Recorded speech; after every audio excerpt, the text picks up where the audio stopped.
جن کی آبیاری سے نگارے وطن کی جڑوں کو سینچا گیا تھا۔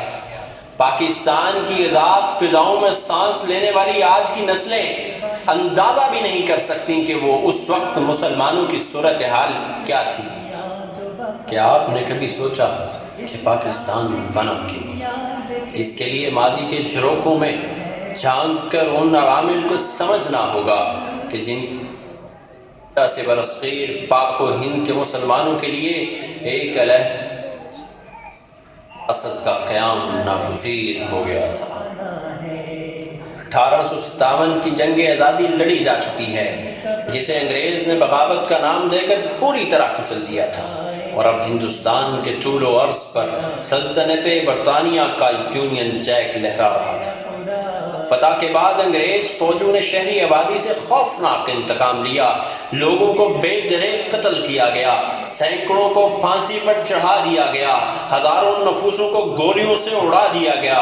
ان میں مجرم بھی تھے، بے گناہ بھی، مسلمان بھی اور ہندو بھی، لیکن جلد ہی انگریزی فوج کے سکھ سپاہیوں نے قتل و غارت میں فرقہ وارانہ رنگ بھر دیا۔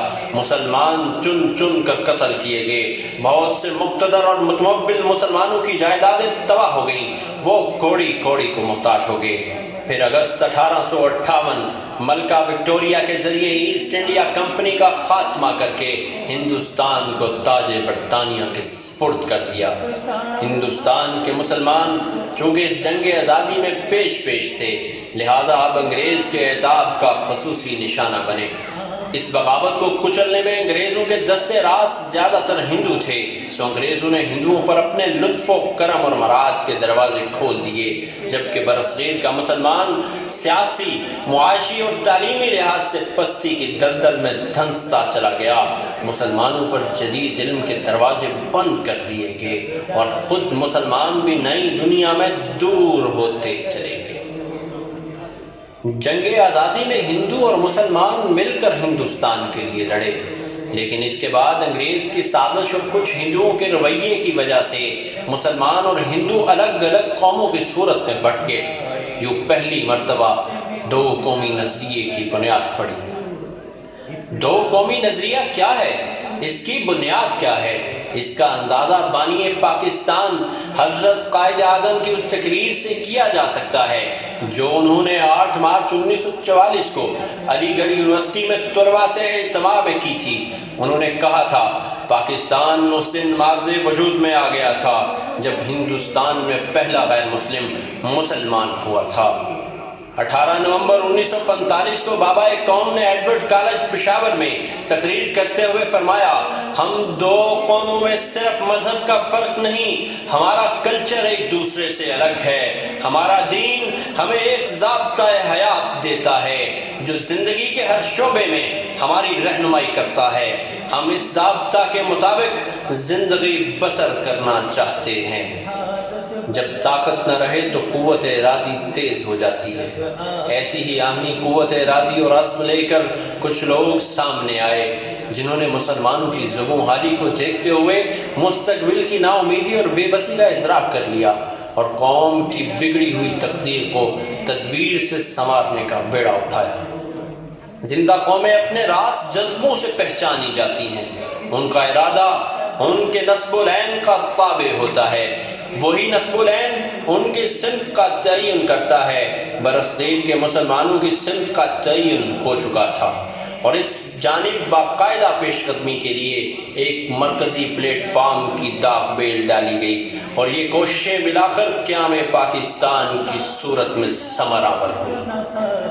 14 اگست 1947 جو تاریخ کی ایک روشن اور تابناک صبح تھی جب ہم انگریزوں کی غلامی کی زنجیریں توڑ کر قائد اعظم محمد علی جناح کی قیادت میں آزادی کی نعمت سے بہرہ ہوئے۔ اس آزادی کے لیے ہم نے طویل عرصے تک جدوجہد کی تھی، وہ عظیم قربانیاں پیش کی تھیں، تاریخ جن کی مثال پیش کرنے سے قاصر ہے۔ آزادی کبھی تحفے میں نہیں ملتی، اس کے لیے جان و مال کی قربانی پیش کرنا پڑتی ہے اور مصائب و مشکلات کے سمندر عبور کرنے پڑتے ہیں۔ ہم نے بھی اپنی قومی آزادی کے لیے طویل عرصے تک جدوجہد کی اور لا تعداد قربانیاں پیش کی۔ ہزار بار زمانے کی سرد طاقوں پر چراغ خون جگر سے جلائے ہم نے۔ بر صغیر میں انگریزوں کی آمد کے ساتھ ہی ہماری قومی جد و جہد کا آغاز ہو گیا تھا۔ پاکستان کے قیام کو ایک معجزہ کہا جاتا ہے، لیکن معجزے تو پلک جھپکتے ہی رونما ہو جاتے ہیں۔ اس لیے قیام پاکستان کو ایک معجزہ قرار دینا درست نہیں۔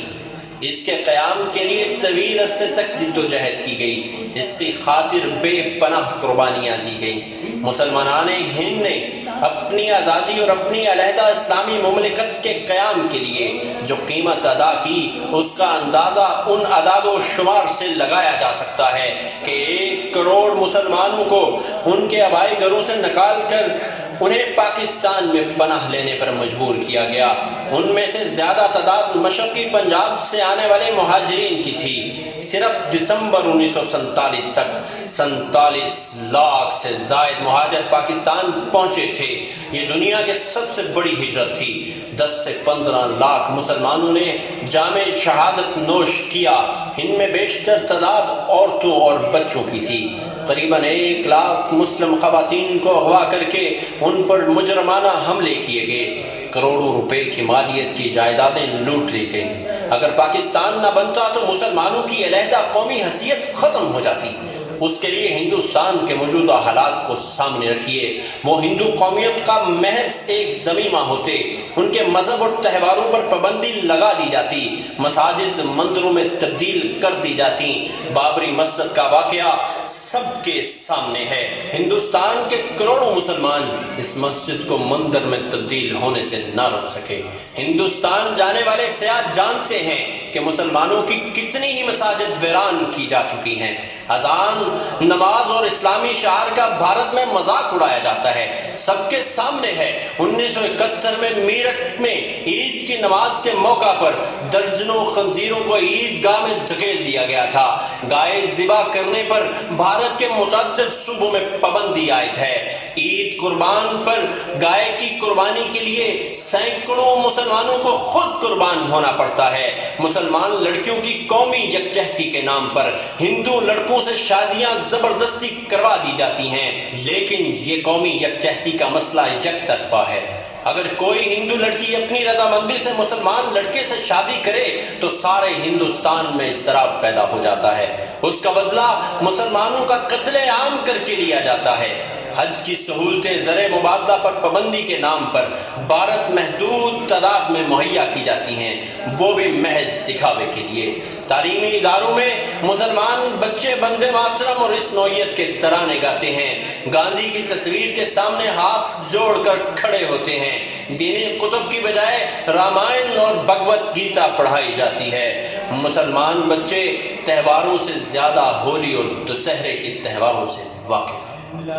لیکن آج پاکستان کی صورت، جہاں 20 کروڑ سے زائد مسلمانوں کا مستقبل درخشاں اور تابناک ہے، پاکستان میں بلند ہونے والی اذانوں کی صدائیں اور اسلام کی آوازیں دنیا کے ہر حصے میں محسوس کی جا سکتی ہیں۔